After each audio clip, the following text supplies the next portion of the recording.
Life on board the vessel follows a unique cycle. A routine of long shifts, isolation from the outside world, and constant motion across the seas.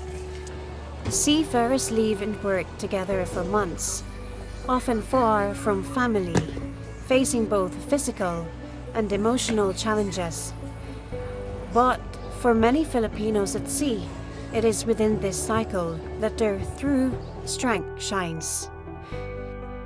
Amid engine humps and crushing waves, values like pakikisama, paggalang, bayanihan, delikadesa, and utang na loob become essential.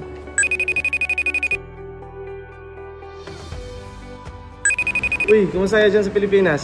Hello! Okay lang. Ikaw, kamusta? Ako? Ayos lang. Pagod pero masaya. Alam mo yun, kahit nasa gitna ako ng dagat, pakiramdam ko nasa Pilipinas pa rin ako.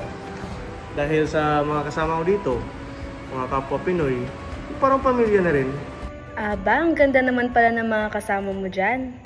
Dito sa barko, napakahalaga ng pakikisama.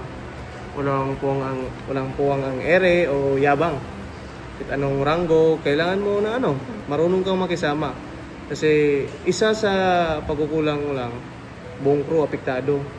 Pag may problema, sama-sama yung inaayos. Walang iwanan ba? Tropa-tropa. Kung may paggalang, hindi lang sa mga nakakataas mo, hindi sa bawat isa. Sa amin, hindi na uso yung sir. Dahil sa posisyon, dapat may respeto kahit sa kusinero, sa wiper, sa messman. Kasi lahat kami may papel dito sa barko. Naalala ko kanina, nagkaberya yung makina. Wala yung duty ibang engineers, pero lumapit pa rin sila para tumulong. Yun ang kinakailangan mong tawagin. Bayanihan ba sa atin?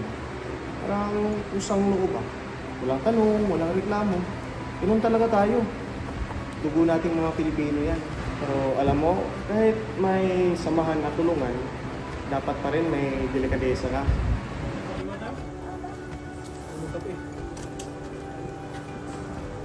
Pansin ko, parang malungkot ka nito mga nakang-araw ah. Yan nangyari ba? Mga anak na si Mrs. di ba? Oo. Kontrata ko, di pa tapos. Hindi ako makakawit. Kawawa naman Mrs. ko, mag-isa lang. Problema talaga. Peds, may problema ba si Tito? Parang biglang nagbago yung mood na kanina.